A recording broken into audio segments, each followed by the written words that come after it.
Gec diaqnostikanın səbəbləri isə qorxu, maddi çətinlik, maarifləndirmə azlığı, utanc və cinsi stereotiplərdir. Yəqin ki, ilk 3 səbəb daha çox anlaşılır, nəinki 4-cü bənd. Düzdür? Necə ki, ana ola bilməyən qadınlar kişilər və cəmiyyət tərəfindən daha əksik qadın kimi damğalanır, elə süd vəzi olmayan şəxslər də belə qəbul edilir.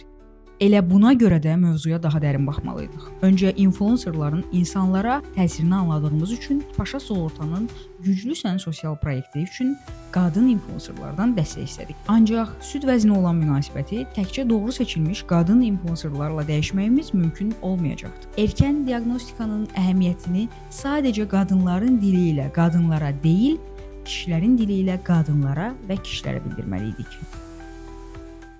Biz Libonadeya xəstəxanası olaraq Paşa Sığorta və Güclüsən layihəsi ilə bir yerdə profilaktik bir kampaniya həyata keçirdik.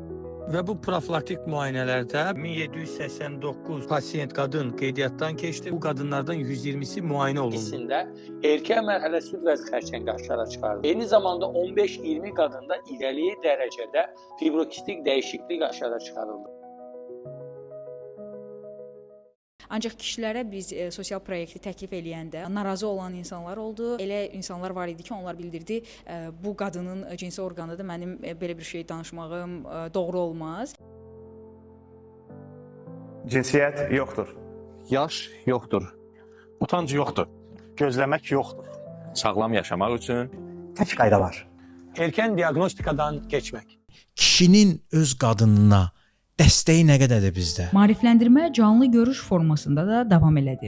Bu tədbirdə isə həkimlər, psixoloqlar, insanların həyatına toxunan influencerlər və ən əsası xəstəlikdən müalicə alan, yeni həyata başlayan qadınlar çıxış elədi. Beləliklə, müayinəyə getməməyə səbəb olan 4 əsas maddəni aradan qaldırmaq üçün addımlar atdıq.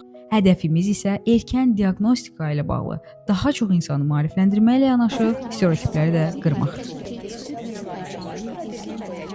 Biz birlikdə güclüyük. Axı biz birlikdə güclüyük.